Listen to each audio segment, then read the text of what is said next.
Have you ever wondered, could those harmless-sounding snores actually be the first sign of a heart under pressure?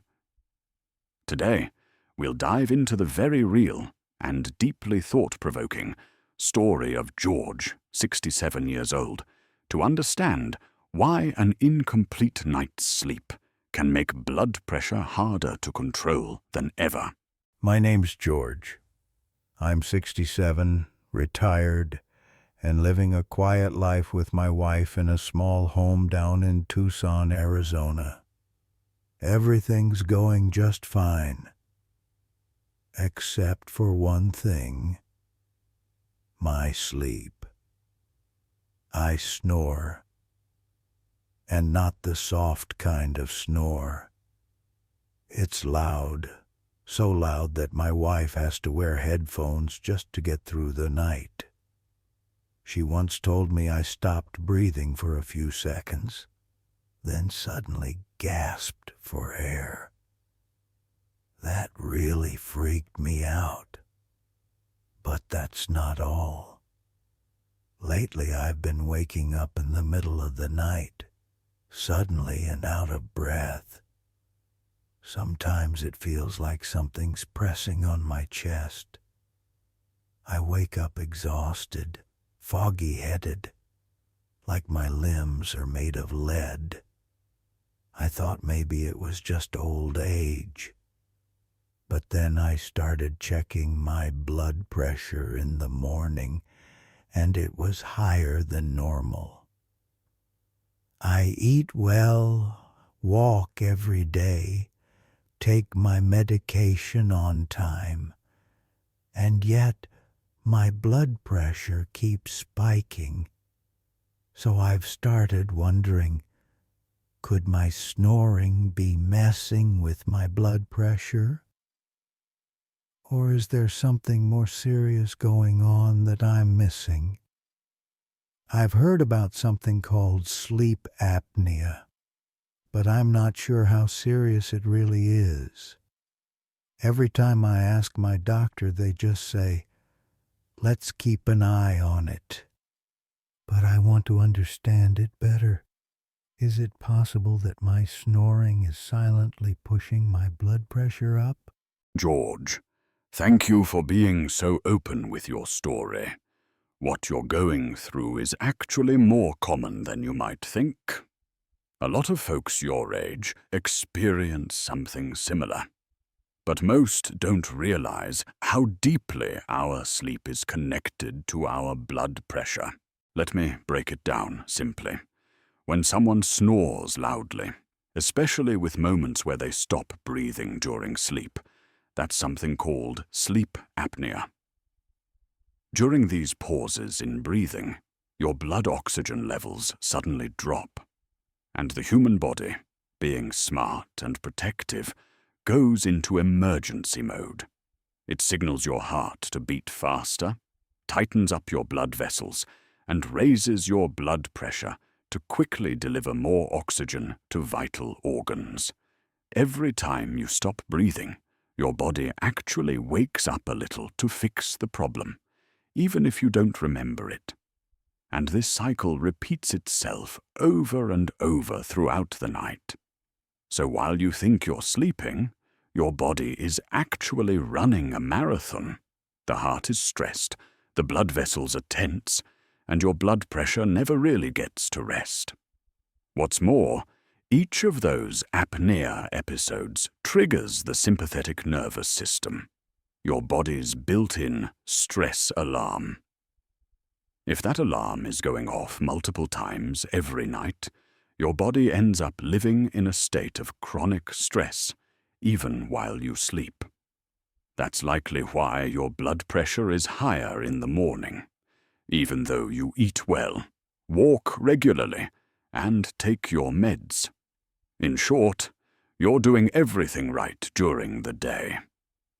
But at night, your body is quietly fighting a battle with every breath. And the most concerning part, most people don't even realize it's happening.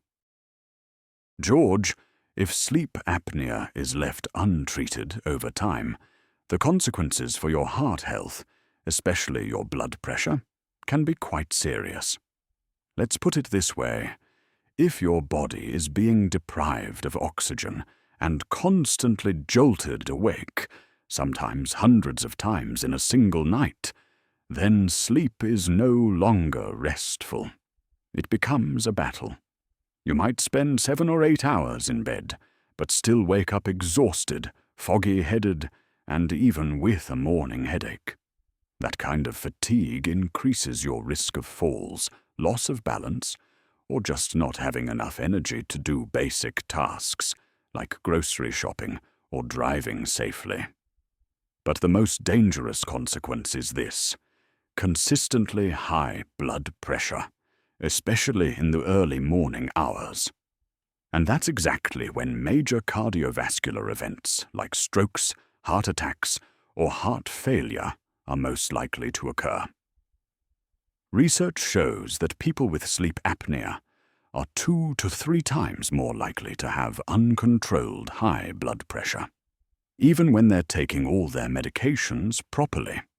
That's because when your body is under stress every night, even the best meds can't keep things fully under control. And there's more. Sleep apnea can impact your memory, concentration, and mental health. In older adults, it can worsen cognitive decline or even raise the risk of depression, simply due to the lack of deep, restorative sleep. So in short, what seems like just snoring is often the hidden reason why your blood pressure keeps creeping up. Your medication isn't working as well, your energy is drained, and your heart is being quietly but seriously overworked. George, here's the good news. You're not alone, and there are very practical steps you can take to regain control of your sleep and stabilize your blood pressure. First and most important, get a sleep study. This is often the first step in diagnosing sleep apnea. You might be referred to a sleep center or even given an at-home sleep test. The study will show whether you have sleep apnea, how severe it is, mild, moderate, or severe, and how your heart is being affected during the night. If your results show moderate or severe sleep apnea, your doctor may recommend using a CPAP machine, a small device that gently keeps your airway open at night by providing a steady flow of air. It may sound a bit intimidating, but many people notice a big difference after just a few weeks. Lower blood pressure, clearer thinking, and waking up feeling refreshed, like they've finally slept for real. But if your condition is mild, or you're not quite ready to use a machine, don't worry. There are still simple lifestyle changes that can make a big impact. First, adjust your sleeping position. Try sleeping on your side rather than your back. Lying on your back can cause your tongue to fall backward and block your airway. Second, work on losing a few pounds if you're overweight. Even modest weight loss can significantly reduce snoring and the number of apnea episodes during the night. Third, avoid alcohol, sleeping pills, or sedatives before bed. These substances can overly relax the muscles that help you breathe, making apnea episodes more likely. Fourth, establish a healthy sleep routine. Go to bed and wake up at the same time each day. Avoid late-night meals and screen time, and keep your bedroom cool, quiet, and well-ventilated. The key here, George, is that you don't need to fix everything overnight. Just start small. Maybe try sleeping on your side tonight, or begin keeping a simple sleep journal. Every small step brings you closer to better sleep and better health. Dear George, and to everyone watching this video, we often think of snoring as a harmless thing, just a little nuisance that comes with getting older. But as doctors often say, What happens every night will leave a trace every day. Loud snoring, waking up in the middle of the night, feeling breathless or exhausted in the morning. These aren't just inconveniences. They can be early warning signs of a serious condition called sleep apnea.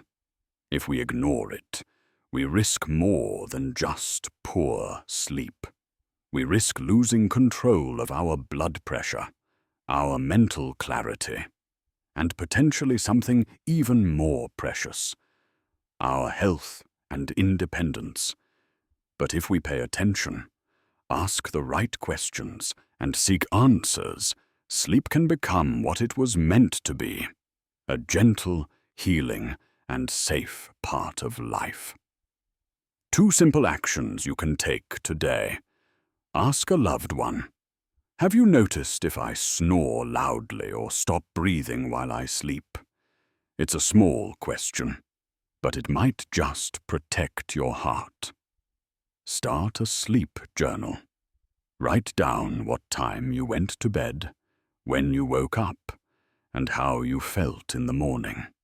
Just 3 to 5 days of notes can give your doctor valuable insights into your sleep and your blood pressure. If you see yourself in George's story, or if you've ever wondered, why do I still feel tired even after a full night's sleep? Please feel free to leave a comment below. Many older adults are going through the same experience, and your story might help someone else feel less alone.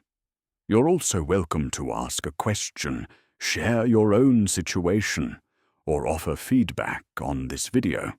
We're always listening and committed to creating more content that truly matters. And if you found this video helpful, don't hesitate to click subscribe to follow the channel. Each week, you'll receive simple, relatable health tips designed especially for older adults like you. Because taking care of yourself is never too late. Love,